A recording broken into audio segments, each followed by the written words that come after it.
ఇదిగో ఒక పెద్ద తెలుగు కార్టూన్ కథ. బుజ్జి మరియు మాయా అడవి. ఒక చిన్న గ్రామంలో బుజ్జి అనే 6 ఏళ్ల చిన్నారి తన అమ్మానాన్నలతో కలిసి ఉండేది. ఆమెకి అడవులు, జంతువులు, కొత్త విషయాలు తెలుసుకోవడం అంటే విపరీతమైన ఆసక్తి. కాని అమ్మమ్మ మాత్రం, అడవికి వెళ్ళకూడదు, అక్కడ మాయాజాలం ఉంది అని చెబుతూ ఉండేది. ఒకరోజు బుజ్జి కోడి పిట్ట కోసం ఊరి చివర్లోని అడవిలోకి వెళ్ళింది. మొదట కొన్ని చిన్న చిన్న చెట్లు, పక్షులు కనిపించాయి. కాని కొద్ది దూరం వెళ్ళగానే అందమైన రంగుల కాంతులు మెరిసిపోయాయి. అక్కడ ఉన్న చెట్లు మాట్లాడుతున్నాయి. హలో చిన్నారి, ఇక్కడికి ఎక్కడి నుంచి వచ్చావు? ఒక చెట్టు తలూపుతూ అడిగింది. బుజ్జికి ఆశ్చర్యం వేసింది. చెట్లు మాట్లాడతాయా? తాను కలలో ఉన్నదేమో అని అనుకుంది. కాని అది నిజమే. అడవి మాయా ప్రపంచంగా మారిపోయింది. మాయా అడవిలో అద్భుత అనుభవాలు. బుజ్జి అడవిలో లోతుగా వెళ్ళింది. అక్కడ పసుపు రంగు జింకలు, నీలిరంగు మొసళ్ళు, కళ్ళు మెరుస్తున్న నక్కలు కనిపించాయి. ఒక్కొక్కటి మనుషులా మాట్లాడుతున్నాయి. అక్కడ మిట్టు అనే చిరుతపులి బుజ్జిని కలిసింది. ఇక్కడికి ఎందుకు వచ్చావు? మా అడవి మాయాజాలంతో నిండిపోయింది. బయటికి వెళ్లాలంటే మంత్రం తెలియాలి అంది మిట్టు. బుజ్జికి భయం వేసింది.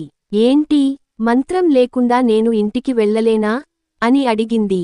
అప్పుడు సిద్ధు బుల్బుల్ అనే చిన్న పిట్ట, ఊహూ, మంత్రం తెలుసుకోవాలంటే 3 పరీక్షలు అధిగమించాలి అని చెప్పింది.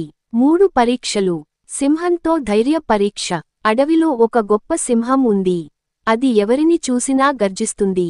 బుజ్జి ధైర్యంగా దాని ముందుకు వెళ్ళి భయపడకుండా నిలబడింది. సింహం నవ్వి, నీకు ధైర్యం ఉంది, మొదటి పరీక్ష నువ్వు ఉత్తీర్ణం అయ్యావు అంది. ఎడారిలో జలధార పరీక్ష. బుజ్జి ఎండిపోయిన అడవి లోపల నడుస్తూ పోయింది. అక్కడ నీళ్లు లేవు.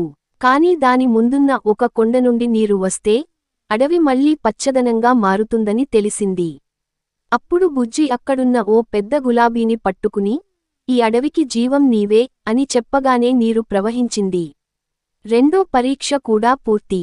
1000 రంగుల వంతెన. చివరి పరీక్షలో రంగుల వంతెనపై నడవాల్సి ఉంది. కాని ఒక్క అడుగు కూడా తప్పితే అంతే. బుజ్జి ఎంతో జాగ్రత్తగా తన నడకను బలంగా ఉంచుకుంది.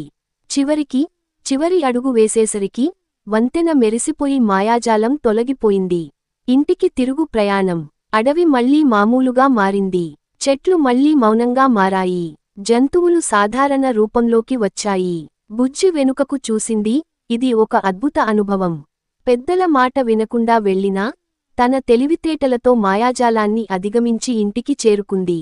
అమ్మమ్మకు ఈ సంగతులన్నీ చెప్పింది. అమ్మమ్మ నవ్వుతూ, నీకు నిజమైన ధైర్యం ఉంది బుజ్జీ. నీ జ్ఞానం మిమ్మల్ని ఎప్పుడూ కాపాడుతుంది అని ఆశీర్వదించింది. ముగింపు. పాఠం: ధైర్యం, తెలివితేటలు ఉంటే ఏ సమస్యనైనా పరిష్కరించవచ్చు.